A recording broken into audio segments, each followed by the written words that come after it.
ಈ ಮನೆ ಮದ್ದು ಮಾಡಿದ್ರೆ ಜಿರಳೆ ಒಂದು ನಿಮ್ಮ ಮನೇಲಿ ಇರೋದಿಲ್ಲ. ನಿಮ್ಮ ಅರ್ಧಕ್ಕರ್ಧ ತಲೆನೋವು ಕಡಿಮೆ ಆಗುತ್ತೆ. ನೀವು ನೋಡ್ತೀನಿ ಅಂದರೂ ಕೂಡ ಒಂದು ಜಿರಳೆ ಅಲ್ಲ, ಜಿರಳೆ ಮೊಟ್ಟೆ ಕೂಡ ನಿಮಗೆ ಸಿಗೋದಿಲ್ಲ. ಫ್ರೆಂಡ್ಸ್, ಒಂದು ಜಿರಳೆ ಇದ್ದರೆ ಸಾಕು, ಇಡೀ ಮನೆ ತುಂಬ ಜಿರಳೆಗಳ ವಂಶವನ್ನೇ ಬೆಳೆಸ್ಬಿಡುತ್ತೆ. ಈ ಮನೆ ಮದ್ದನ್ನು ಮಾಡಿ ಎಲ್ಲೇ ಮೂಲೆಯಲ್ಲಿ ಅಡಗಿದಂಥ ಜಿರಳೆ ಇದ್ರೂ ಕೂಡ ಅವುಗಳೆಲ್ಲ ಸತ್ತು ಹೋಗ್ತವೆ. ಈ ಮನೆ ಮದ್ದು ಮಾಡಲಿಕ್ಕೆ ದುಡ್ಡೇ ಬೇಡ, ಮನೇಲಿರುವ ಪದಾರ್ಥನೇ ಸಾಕು. ತುಂಬಾ ಸಿಂಪಲ್, ಅಷ್ಟೇ ಎಫೆಕ್ಟಿವ್ ಆಗಿ ವರ್ಕ್ ಆಗುತ್ತೆ. ಹಾಗಾದರೆ ಬನ್ನಿ ಈ ಮನೆ ಮದ್ದು ಹೇಗೆ ಮಾಡೋದು ಅಂತ ನೋಡೋಣ. ಅದಕ್ಕೂ ಮೊದಲು hello friends, welcome to Geetha Samsara Sante. ಯಾರು ನನ್ನ ಚಾನಲ್ನ ಇನ್ನೂ ಸಬ್ಸ್ಕ್ರೈಬ್ ಮಾಡ್ಕೊಂಡಿಲ್ಲ, ಪ್ಲೀಸ್ ಇವಾಗಲೇ ನನ್ನ ಚಾನಲ್ನ ಸಬ್ಸ್ಕ್ರೈಬ್ ಮಾಡ್ಕೊಳ್ಳಿ. ಜೊತೆಗೆ ಪಕ್ಕದಲ್ಲಿ ಒಂದು ಬೆಲ್ ಐಕನ್ ಇರುತ್ತೆ, ಅದನ್ನು ಪ್ರೆಸ್ ಮಾಡಿ. ನನ್ನ ಎಲ್ಲ ವಿಡಿಯೋಗಳ ನೋಟಿಫಿಕೇಷನ್ ನಿಮಗೆ ಫ್ರೀಯಾಗಿ ಸಿಗುತ್ತೆ.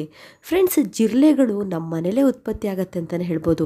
ಯಾವಾಗ ನಮ್ಮ ಅಡುಗೆ ಮನೆ ಕ್ಲೀನ್ ಆಗಿಲ್ಲ ಅಂತ ಅಂದರೆ ಜಿರಳೆಗಳಿಗೆ ಆರಾಮ್ ನೋಡಿ.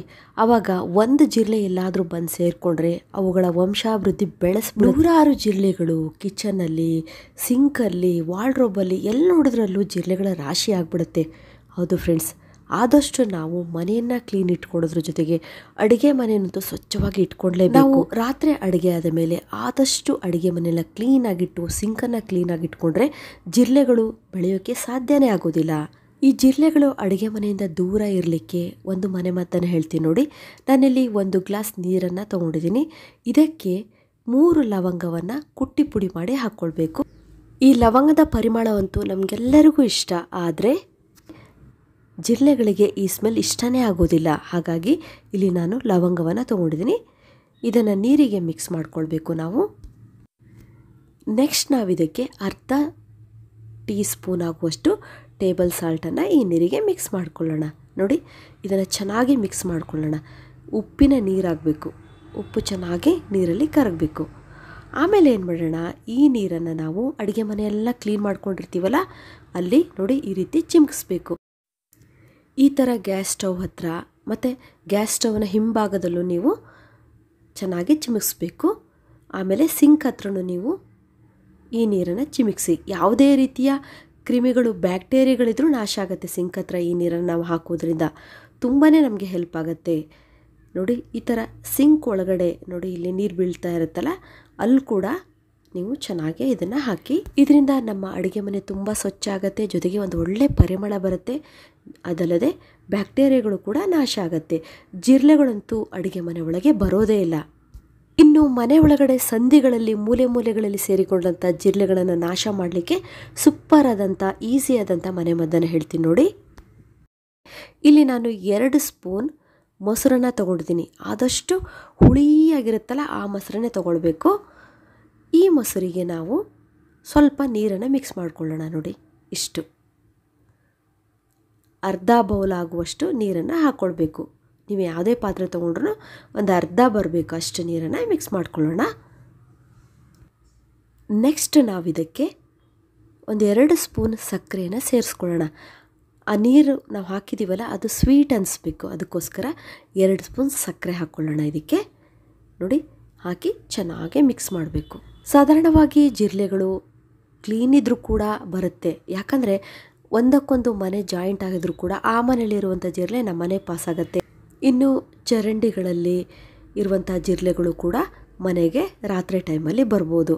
ಅವು ಸೇಫ್ಟಿ ನೋಡುತ್ತೆ, ಚೆನ್ನಾಗಿ ಎಲ್ಲಿ ಫುಡ್ ಸಿಗುತ್ತೋ ಅವು ಆರಾಮಾಗಿ ಹುಡ್ಕೊಂಡು ಬರುತ್ತೆ ಮನೆ ಕಡೆ.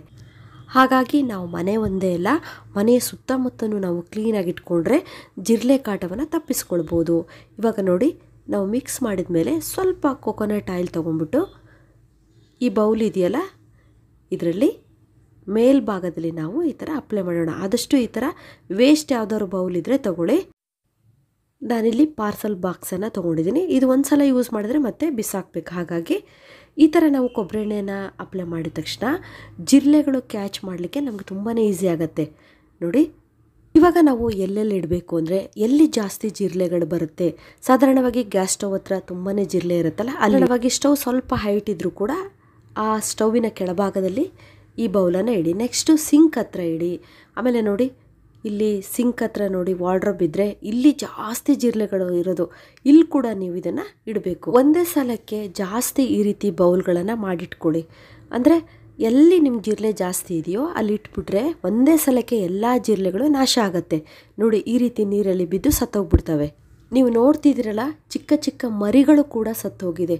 ಅಷ್ಟು ಚೆನ್ನಾಗಿ ಕೆಲಸ ಮಾಡಿ. ನೋಡಿ ಎಷ್ಟು ಈಸಿಯಾಗಿ ನಾವು ನಮ್ಮ ಮನೇಲಿರುವಂಥ ಎಲ್ಲ ಜಿರಳೆಗಳನ್ನು ಕಡಿಮೆ ಮಾಡ್ಕೊಳ್ಬೋದು ಅಂತ. ನೆಕ್ಸ್ಟ್ ಇನ್ನೊಂದು ಟಿಪ್ಸನ್ನು ಹೇಳ್ತೀನಿ ನೋಡಿ. ಇನ್ನು ನ್ಯಾಫ್ಥಲಿನ್ ಬಾಲ್ ಅಥವಾ ನುಸಿ ಗುಳಿಗೆ ಅಂತ ಕನ್ನಡದಲ್ಲಿ ಹೇಳ್ತೀವಲ್ಲ, ಇದು ನಿಮಗೆ ಎಲ್ಲ ಮಾರ್ಕೆಟಲ್ಲಿ, ಗ್ರಾಸರಿ ಶಾಪಲ್ಲೂ ಸಿಗುತ್ತೆ, ಸ್ಟೇಷ್ನರಿ ಅಂಗಡಿಲೂ ಸಿಗುತ್ತೆ. ಅದನ್ನು ತಂದುಬಿಟ್ಟು ನೀವು ಬಾತ್ರೂಮಲ್ಲಿ ನಾವು ನೀರು ಹೋಗೋ ಜಾಗ ಇರುತ್ತಲ್ಲ, ನ್ಯಾನಿ ಡ್ರಾಪ್, ಅಲ್ಲಿ ನೀವು ಒಂದೆರಡು ನ್ಯಾಫ್ಥಲಿನ್ ಬಾಲ್ಸನ್ನು ಹಾಕಿಡಿ. ಯಾಕಂದರೆ ಅಲ್ಲಿಂದನೇ ಜಿರಳೆಗಳು ಬರುವಂಥ ಸಾಧ್ಯತೆ ಇರುತ್ತೆ. ರಾತ್ರಿ ನೀರು ಹಾಕೋದು ನಾವು ಕಡಿಮೆ ಮಾಡಿದ ತಕ್ಷಣ ಜಿರಳೆಗಳು ಡ್ರೈನೇಜಲ್ಲಿರುವಂಥದ್ದೆಲ್ಲ ಆರಾಮಾಗಿ ಪೈಪ್ ಒಳಗಡೆಯಿಂದ ನಮ್ಮ ಒಳಗಡೆ ಬರುತ್ತೆ. ಹಾಗಾಗಿ ಅಲ್ಲಿ ಈ ಥರ ನ್ಯಾಫ್ಥಲಿನ್ ಬಾಲನ್ನು ಹಾಕಿ. ಮತ್ತು ನೀವು ಹ್ಯಾಂಡ್ ವಾಶ್ ಮಾಡುವಂಥ ಸಿಂಕ್ ಅಲ್ಲೂ ಕೂಡ ನೀವು ಈ ಬಾಲನ್ನು ಹಾಕಿ. ಅಂದರೆ ಹೊರಗಡೆಯಿಂದ ನಿಮ್ಮ ಮನೆ ಒಳಗಡೆ ಎಲ್ಲೆಲ್ಲಿ ಬರುತ್ತೋ, ಕನೆಕ್ಷನ್ ಇರುತ್ತೋ ಅಲ್ಲೆಲ್ಲ ನೀವು ಈ ಥರ ಬಾಲನ್ನು ಹಾಕುವುದರಿಂದ ಹೊರಗಡೆಯಿಂದ ಬರುವಂಥ ಜಿರಳೆಗಳನ್ನು ನಾವು ಸಂಪೂರ್ಣವಾಗಿ ಅವಾಯ್ಡ್ ಮಾಡ್ಬೋದು. ಅದೇ ರೀತಿ ಕಿಚನ್ ವಾರ್ಡ್ರೋಬಲ್ಲೂ ಕೂಡ ಒಂದೊಂದು ನುಸಿ ಗುಳಿಗೆಯನ್ನು ಇಡಿ. ಮತ್ತು ನೀವು ಬಟ್ಟೆ ಇಡುವಂಥ ವಾರ್ಡ್ರೋಬಲ್ಲೂ ಕೂಡ ಮೂಲೆಯಲ್ಲಿ ಒಂದು ನುಸಿ ಗುಳಿಗೆಯನ್ನು ಇಟ್ಟರೆ ಆ ಸ್ಮೆಲ್ಲಿಗೆ ಯಾವುದೇ ರೀತಿಯ ಕೀಟಗಳು ಆಗೋದಿಲ್ಲ. ಮತ್ತು ಜಿರಳೆಗಳು ಬಟ್ಟೆ ಒಳಗಡೆ ಸೇರ್ಕೊಳ್ಳೋದಾಗಲಿ, ಬಟ್ಟೆಗಳನ್ನು ಹಾಳು ಮಾಡೋದು ಮತ್ತು ಗಲೀಜು ಮಾಡೋದೆಲ್ಲ ಮಾಡ್ತಾ ಇರುತ್ತೆ ಜಿರಳೆ. ಅದೆಲ್ಲ ಆಗದಂತೆ ನಾವು ತಡೆಗಟ್ಬೋದು. ನೋಡಿದ್ರಲ್ಲ ಫ್ರೆಂಡ್ಸ್, ಸಿಂಪಲ್ ಆದಂಥ ಈ ಟಿಪ್ಸನ್ನು ಫಾಲೋ ಮಾಡೋದ್ರಿಂದ ನಿಮ್ಮ ಮನೆಯನ್ನು ಸ್ವಚ್ಛವಾಗಿ, ಆರೋಗ್ಯಕರವಾಗಿ, ಜಿರಳೆ ಮುಕ್ತ ಮನೆಯ ಪರಿಸರವನ್ನು ನಾವು ಈ ವಿಧಾನದಿಂದ ನಿಮ್ಮ ಮನೆಯಲ್ಲಿ ಒಂದು ಜಿರಳೆ ಕೂಡ ಇರೋದಿಲ್ಲ.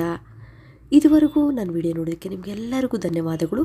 ಇದೇ ರೀತಿಯ ಉತ್ತಮ ಮಾಹಿತಿಯುಳ್ಳ ವಿಡಿಯೋಗಳಿಗಾಗಿ ನನ್ನ ಚಾನಲ್ನ ಸಬ್ಸ್ಕ್ರೈಬ್ ಮಾಡ್ಕೊಳ್ಳಿ. ಮತ್ತೆ ಭೇಟಿಯಾಗೋಣ ಹೊಸದೊಂದು ವಿಡಿಯೋದೊಂದಿಗೆ. Till then be happy, take care, bye.